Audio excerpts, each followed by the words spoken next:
Guys, welcome back to Tumpa's blog কে। তো আপনাদেরকে তো এর আগেও বলেছি, এখনও বলছি।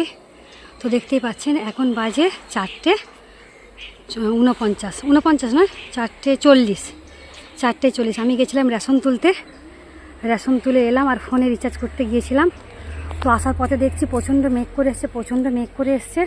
তো মেয়েকে বলে গেছিলাম যে মানু তুই একটু জামা কাপড়গুলো তুলিস, কিন্তু ও কোনো কিছুই তোলে না। তো আমি দৌড়ে দৌড়ে আসছি, হাঁপিয়ে গেছি অনেকটাই। তো ভাবলাম ওকে আর ডাকবো না, আমি ওপরে উঠে যাই, উঠে গিয়ে আর জামা কাপড়টা তুলে নিই। তো এখানে জামা কাপড় দেওয়া আছে, ওই দিকেও জামা কাপড় দেওয়া আছে, তো তুলে নিই। তো চলুন বন্ধুরা, সঙ্গে থাকুন, দেখতে থাকুন ভিডিওর মাধ্যমে আরও কি দেখাতে পারি। এই যে আমাদের ভুদুসকে একটু সাজাবো আজকেরে। তো ভুদুসকে এই বেনারসিটা পরাবো, এই বেনারসিটা পরাবো।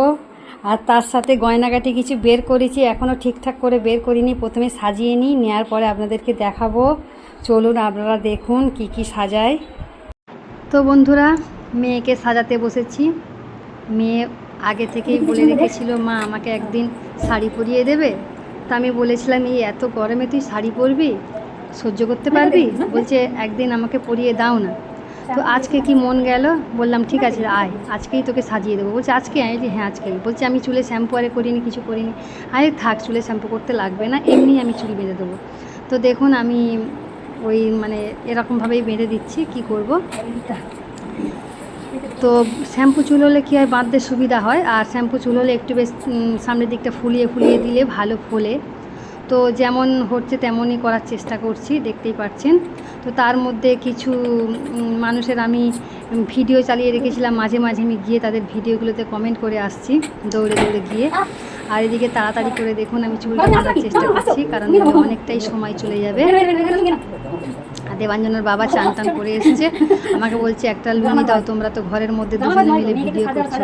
আমি বলছি দাঁড়াও, তোমাকে ঘরে আসতে হবে না, আমি তোমাকে লুঙ্গি দিয়ে দিচ্ছি। বলতে ওর বাবাকে একটা প্রথমে আমি লুঙ্গি দিয়ে দিয়েছি। তো তার পরবর্তী সময় ওর বাবা আমাকে একটা জামাও চেয়েছিল। আমি বলি আচ্ছা দাঁড়াও, আমি জামাও দিচ্ছি তোমাকে। তো মেয়ের চুলটা বাঁধছি, দেখুন যেরকম মেয়ের কনেদেরকে সাজাই সেরকম করে বাঁধছি। আমি পুরানো যুগের কথা বলছি আর কি, কারণ পুরানো দিনের দেখেছি এরকম করেই চুল বাঁধতো, আমার সেইটা মনে আছে, সেই জন্য এরকম করেই বাঁধছি। এর আগে আমি কোনোদিন এরকমভাবে সাজাইনি কাউকে। তো 12 বছর আগে আমি 2-1টা কোণে সাজিয়েছিলাম সিম্পলভাবে। আগেকারের দিনে যেমন সিম্পল কোণে সাজাতো সেই রকম। তো এখনকারের দিনে সব তো ব্রাইডাল মেকআপ হয়ে গেছে, যার জন্য এরকম সাজ তো চলে না। তো আমি আমার মেয়েকে ঘরোয়া পদ্ধতিতে সাজিয়ে দিচ্ছি, দেখুন। এই যে একটা খোঁপা করে দিয়েছি। তো খোঁপাটা কেমন হয়েছে অবশ্যই জানাবেন, আমি যেরকম পারি আর কি। তো দেখি মেয়েকে সাজগোজ করলে কেমন লাগে। তো মেয়ে অনেক বায়না করছিল মা অনলাইন থেকে কিছু আমাকে শাড়ি কিনে দাও, আমি শাড়িগুলো পরবো। আমি বললাম মানু ওইগুলো তুই যে চয়েস করেছে ওগুলো হচ্ছে খুব গরম হবে, তুই একটা কাজ কর, আগে ভারী শাড়ি পরে সহ্য করতে পারিস কি না আমাকে পরে দেখা, তারপরে তোকে আমি শাড়ি কিনে দেবো। তো অনেক দিন থেকেই বলছে শাড়ি কেনার কথা, ভাবছি যে কিনে দেবো, ওর রেজাল্ট আউট হয়ে যাক, আউট হয়ে গেলে তারপরে ওকে কয়েকটা শাড়ি কিনে দেবো। তো আপাতত খোঁপাটা আমার রেডি হয়ে গেছে, দেখতেই পাচ্ছেন। এবার আমি একটা ফুল দিয়ে দেবো।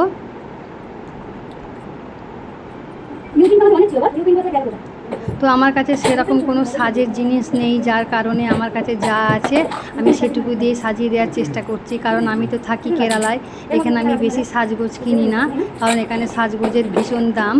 তো বেঙ্গলে যখন যাই, বেঙ্গল থেকে কিছু আমি সাজগোজ কিনে নিয়ে আসি। তো আমার তো 2 বছর হয়ে গেছে বেঙ্গলে যাওয়া হয়নি। তো বেঙ্গলে যখন যাব অবশ্যই কিছু জিনিস কিনে নিয়ে আসবো। এখন আপাতত যা আছে সেটুকু দিয়ে আমি সাজিয়ে দেওয়ার চেষ্টা করছি। অনেক কিছু ছিল, ইউপিন ছিল, আরও অনেক কিছু ছিল, কিন্তু সেগুলো কোথায় যে হারিয়ে গেছে খুঁজেই পাচ্ছি না। দেবাঞ্জনার বাবা একটা জামা চেয়েছিল, ওর বাবাকে একটা জামা দিয়ে দিলাম। তো দেখুন খোঁপাটা কেমন হয়েছে। আমি ক্যামেরাটা সামনে এনে আপনাদেরকে দেখাচ্ছি, এই দেখুন। তো মুখে মেকআপটা করলে হয়তো অনেকটা ভালো লাগতো, কিন্তু আমার কাছে কোনো মেকআপ ছিল না। আর আমার কাছে একটা ল্যাকমি সিসি ক্রিম ছিল, কিন্তু সেইটাও খুঁজে পাচ্ছি না কোথায় রেখেছি। প্রয়োজনের সময় অনেক কিছু জিনিস যে খুঁজে পাওয়াই যায় না। তো মেয়েকে বললাম তুই যে হিমালয়া ক্রিম মাখিস ওইটাই মেখে নে আপাতত। তো ও বলল ঠিক আছে আমি ওইটাই মেখে নিচ্ছি। তো তারপরে বললো মা আমি আইলাইনার একা একাই করবো।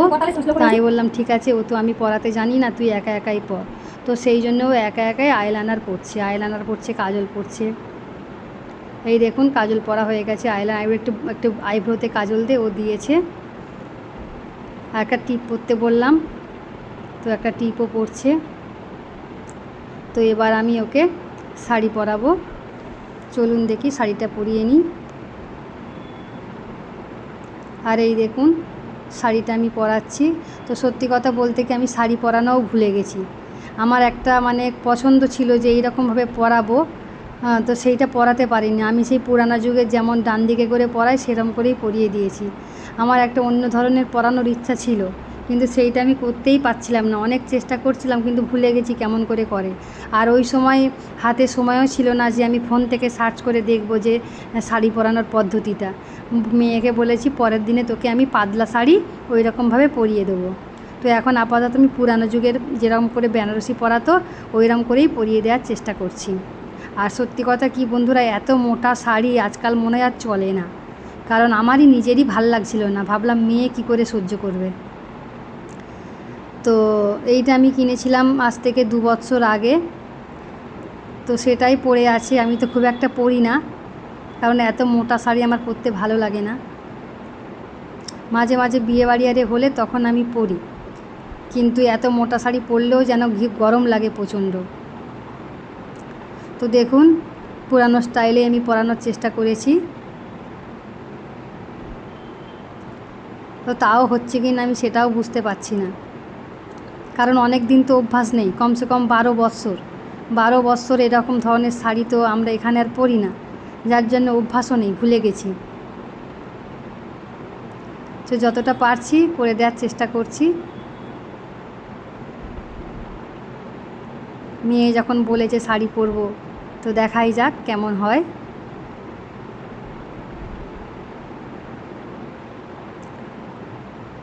তো আমার যে বান্ধবী ছিল রিনা, ও কিন্তু খুব ভালো সাজাতেও পারে, খুব ভালো শাড়ি পরাতে পারে।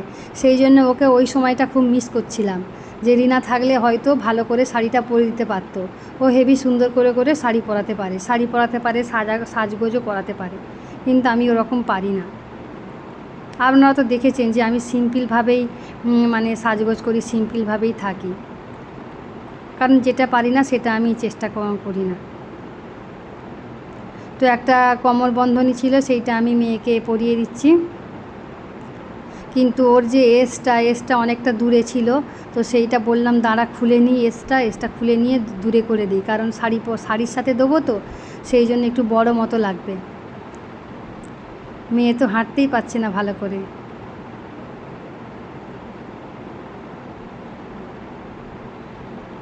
তো আমি এসটা খোলার চেষ্টা করছি, দেখতেই পাচ্ছেন।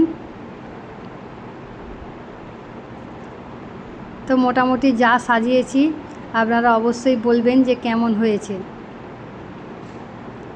সব কিছুই একটা শেখার জিনিস। সত্যি কথা বলতে গিয়ে তখন মনে হচ্ছিল যে এইগুলোও শিখে রাখা দরকার, এই শাড়ি পরানো, সাজানো গোজানো এগুলোও শিখে রাখা দরকার, কিন্তু আমরা সংসারের কাজ করতে করতে আর এইগুলো আর করতে পারি না। এই যে কোমর বন্ধনীটা লাগিয়ে দিয়েছি। তো চলুন মেয়ে আবার বাইরে যাবে, লাইট কটা চলছে। তো এই দেখুন হয়ে গেছে মোটামুটি, যেরকমভাবে পেরেছি করেছি। দূরে যা, একটু দূরে যা, মেয়েকে বললাম একটু দূরে যা, গিয়ে দেখি। ঠিক আছে দাঁড়া। হ্যাঁ, মেয়ে এবার ওর বাবাকে দেখাতে যাবে। পড়তে পারছিস?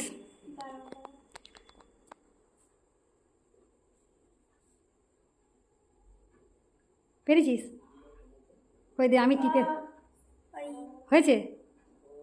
এই তো হয়েছে। হ্যাঁ ভাল লাগছে। না পাখা চালাচ্ছি। তো গাইস দেখতেই পাচ্ছেন, ওনাকে বিয়ে করতে যাচ্ছে, ওর বাবার কাছে প্রণাম চাইতে এসছে। আশীর্বাদ করো, বল আশীর্বাদ।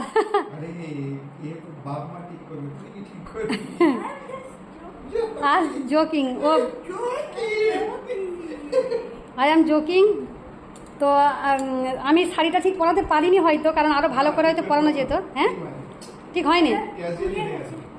না না, কিছু হয় না, দূরে যা, দূরে যা। নে একটু নাচ করে দেখা। না না, এই হালকা করে, হালকা করে, হালকা করে, হালকা করে। ওই রাধাকে, ওই রাধা, ওইটা নাচ। না ওইটা না, প্রথম থেকে গোপিওকে, ওইটা কর। একটুখানি কর, একটুখানি কর, ভালো লাগবে। মানে কর কর, ভাল লাগছে, কর, ভাল লাগছে, ভাল লাগছে। নে তুই বলছিলি শাড়ি পরে তুই চলা হাঁটা করবি, নে পর। হ্যাঁ নে ঘোর, এদিকে ওদিক ঘোর দেখি। হ্যাঁ একটু নাচ কর, ভালো, একটু নাচ কর, ছোট্ট মতো, একটা ছোট্ট মতো, ছোট্ট মতো। নে মোরে বাইয়া, জোরে, ওই তো।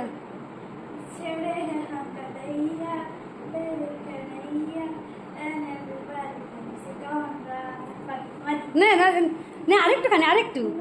আমি করতে পারছি, আমি জড়িয়ে পড়ে যাবো। না না, জড়িয়ে পড়বি নি তো। দেখি দুটো ছবি তুলে নি, সর ওদিকে যা, সুন্দর করে নে, ভালো করে কর, মানে পোজ দে, ভালো করে পোজ দে। ঠিক আছে, দাঁড়া, নে কর, আগে আগে ঠিক দিয়েছিলি, নে